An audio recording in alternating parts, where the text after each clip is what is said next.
Dell started shipping their brand new XPS 15-inch 9500 model 1 week ago. And in that week, me, Mr. Apple fanboy, I've been seriously impressed. This computer has things that have basically been a dream of mine to get in a travel laptop. And honestly, the performance isn't too bad either. So how has it held up after 1 week?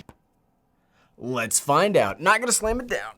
Almost. What's up, everyone? I'm the Everyday Dad, and if I can figure it out, you can figure it out. So look, straight up, my entire workflow right now, like as of today, is Apple. I have an Apple Watch, I have an iPhone, a MacBook, an iPad, an iMac. Everything I do is Apple. I say that not to brag, but I say that to impress upon you how shocking it is to me that this Dell XPS 15, how shocking it's been and how much it's impressed me over the last week. Now, today I'm not gonna go too much into technical detail. If you want more information on minute functionality of the laptop, I'll leave a link in the description of my entire Dell 9500 playlist that will walk you through video editing on this device, upgrading it, and even what comes in the box. What I want to talk about today is what I both really like and what I really dislike after using this as my main computer for a week. All the videos you've seen edited on the computer this week have been edited in Premiere Pro on the XPS 15. So let's start off with the negatives. Look, we do the same thing for Apple. We gotta keep it fair. If I start off negative with Apple, everybody's gotta start off on the negative foot. The worst foot. The biggest negative of the XPS 15 for me is 100% because of my normal devices. It's Windows. And it's not that I dislike Windows. I have Windows machines in my house right now for both my gaming rig and my day job. I use Windows probably as much, if not more, than I use Mac OS. But I love Final Cut Pro X. Normally, on a normal day, it's my editing program of choice, and I've been using it consistently for 2 years now. And that's what I've been doing to get this content out to you as quickly as possible. And unfortunately, it's a Mac OS only program. There are a few other things functionality-wise that I prefer about Mac OS over Windows, but this isn't a video comparing the two. Maybe we'll do a video comparing that in the future. Leave a comment below if you'd like to see that. And heck, I'm working on getting over this negative right now. Like I said earlier, I've been editing on the XPS 15 using Adobe Premiere Pro. Gary, how's that working out for you? I need to invest in a new monitor. Yeah, he's fine, don't worry about him. Editing Gary is he's just a grumpy person no matter what you're doing. The next thing I don't like about the XPS 15 is in its configuration. I was looking forward to trying out a touchscreen laptop, but if you want touchscreen functionality, here you have to pay for the UHD 4K display. I'm sure that display is great, but I'm okay with saving a little money and battery life keeping the 1080p display on this base model. Much more on this display in a second though. So I would prefer a 1080p touchscreen option that could save us from paying $400 for extra resolution I don't really want or need. Next up is something that I also give Apple a hard time about. I do like that Dell has finally put the webcam in a place where it's not looking up your nostril, but this is also a 720p camera. Does that really matter? Because prior to my 3 months of working from home, that would not have been a big deal to me, but with more and more Zoom meetings and even family gatherings happening over built-in web cameras, we need to start making 1080p the standard here. 720p is something from way back in the long ago that we can move on from, much like the word tubular.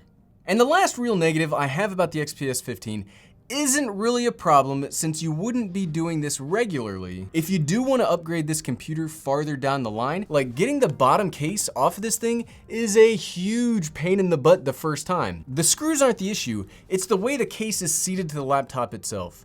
You've really got to finagle a pry bar in here, and it made me terrified. The first time I did it, it made me terrified that I was gonna break the case or crack this really nice carbon fiber upholstery. Again, you probably wouldn't do this too often, and as you do it more, it gets easier. If you're only gonna do it once to upgrade and fix any small issues that might need to be cleaned or replaced, it is definitely frustrating to make it work. That's it, bleh, bleh, the negatives are out of the way, so let's jump straight into my favorite part, the things I like, because there are so many things that I like about this laptop. There's so many, I'm not exactly sure where to start. Well, let's start with the positives where we ended with the negatives. Upgradability. You can upgrade components in this laptop. What?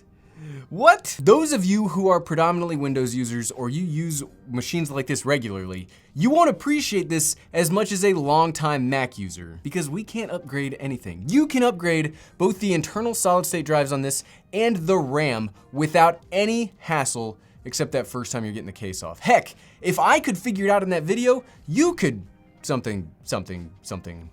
right? It's shocking me that I was able to put in a brand new Samsung Evo 970 Plus into one of the two M.2 NVMe slots, and I was able to upgrade the RAM from 8 gigabytes to 64 gigabytes for almost half the cost it would have taken to upgrade a MacBook Pro 16 to do the same. I love that. I love that. And I love that if I want to upgrade again, if faster drives come out, I can do it again without needing to buy another MacBook or sending in my MacBook to have Apple do it. It's just right here, in my hands. The power is in my hands! It's so awesome. It's so awesome. I could talk about that for a long time. The next big thing I like about this computer is the display. This is, hands down, the best display I've ever seen on a laptop. And I don't necessarily mean from a resolution perspective. This is a 16:10 aspect ratio, giving you a little more vertical space here on the bottom than a more traditional 16:9 panel. But work aside, this thing looks amazing. The bezels are almost non-existent, and it fades away. Like after you've been doing sustained work, the bezels seem to fade away and the screen floats in space in front of you. Again, I do wish the 1080p panel had an option for touchscreen functionality, but even without that, this is the best screen. I love it. When it comes to color accuracy, Dell states it's equipped with an up to 100% Adobe RGB and 94% DCI P3 color gamut. So for us video editing folks, you'll get proper looks of your footage right on this thing without needing to calibrate it yourself. Though all displays will lose their calibration over time, and you should periodically calibrate yours if your primary use for these kind of computers is video editing, but it's nice that out of the box, you can just start working. I cannot say enough good things here. I could easily gush over how much I like this display all day long. And my wife has heard it for the last week, but I won't, because there are other things I want to gush about here. Next up in the things I like is a pretty big deal for me. You've heard me go on and on about the Apple Magic Keyboard, so how does Dell's option stand up? Well, when I first started typing on this in the unboxing, I thought the keys were a little mushy. They felt a little mushy next to my MacBook Air and my MacBook Pro. But after using this for a while now, I really like the feel of these keys. Can you hear them? Now, they don't feel as snappy as the Magic Keyboard, but it feels just as good in a different way. There feels to be more travel in each individual key, but the thing is, they almost have like a spring-like feel to them. So your fingers kind of come up each time a little bit with each press. It's barely noticeable, but it feels like you can type faster and with less fatigue because the keyboard is helping you out. I don't know if that makes sense, but that's how it feels. And I also like how spread out the keyboard is. It's just about the perfect size before becoming too big for me. I do have to stretch a little bit to get to the T and the Y keys, but everything else, it's just gravy. And there's no touch bar on it. It's all function keys. Combining with the niceness of the keys is something else that I generally applaud Apple for. The XPS 15 has some really, really big palm rests, so you can get your whole wrists and hands up on the body of the laptop, and this gives you a much more neutral position from which to type. The only typing issue I really have here is the bottom edge right here is actually kind of sharp. So if you are anything then above the laptop, you can get some indentations like on your forearms from the body of the laptop. Another thing to go with the typing face of the laptop, this carbon fiber top feels amazing. Like this might also be my favorite feeling laptop typing surface I've ever come across. Except for this dorky Intel sticker that I'm definitely gonna be taking off here soon. And on that typeface is hands down, this is funny, this is hands down the biggest trackpad that I've ever seen on a Windows laptop. This is Apple-sized in how much room it takes up. And much like the rest of this device, it's easily my favorite version of itself on a non-Apple laptop. That makes sense. I do still prefer the MacBook trackpad. Apple is currently the king of trackpads, and the click experience here is a little mushy coming from that. But it's leaps and bounds better than any other Windows trackpad I've ever seen before. The gestures are all pretty similar, and they work fairly snappy. It's nice that they got it to not activate as you're typing and your palms brush against it. Next up to that awesome trackpad is the speakers, which again, much like other aspects of the design here, are really impressive, and they're very nice to listen to. And I like them much better than the speakers on my MacBook Pro 13. Which, yeah, it's a bigger computer, so it should be better. The sound is very clear. I'm not an audiophile or anything. I just need it to be good enough, and these are good enough, if not a little better than good enough. The next thing I really like continues to be about the physical design of the XPS 15. I love how small this laptop is. I have another 15-inch Dell laptop in my house that I use for gaming. It's their G3, and it's substantially bigger than the XPS in all dimensions. This feels more like a 14 or a big 13-inch laptop than it does a true 15-inch device because of the reduction of the bezels. This has a shocking display of engineering on display here. Pardon the pun. Here's the thing that I'm most excited about, and thankfully, it did not disappoint. This computer has a full-size SD card slot on it.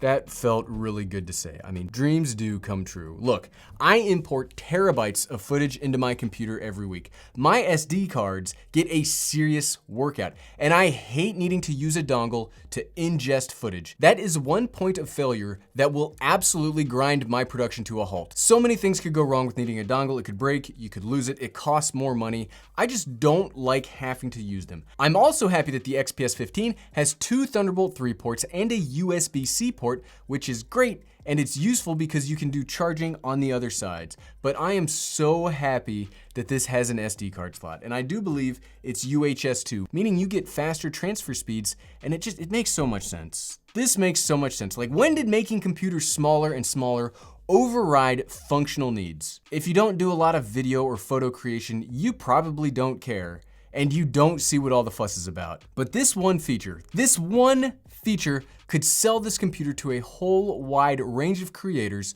looking to produce content on the go. I love that SD card slot. That's a hill I'm willing to die on. But at the end of the day, so what, right? Should you get a Dell XPS 15 9500? If you are a Windows user looking for a small but powerful travel workstation, yes, I can absolutely recommend the XPS 15. It's a fantastic device that pulls off something unique in that it's good in both form and function. The display is amazing, the body is great, SD card slot! If you are traditionally a Mac OS user looking for a way out of the dongle life, this is a pretty good option.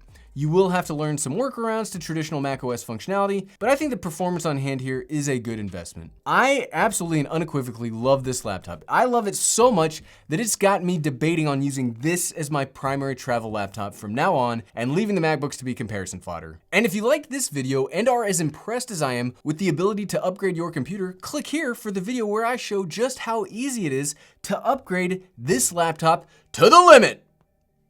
I mean, the limit of what you have on hand. Thanks for watching.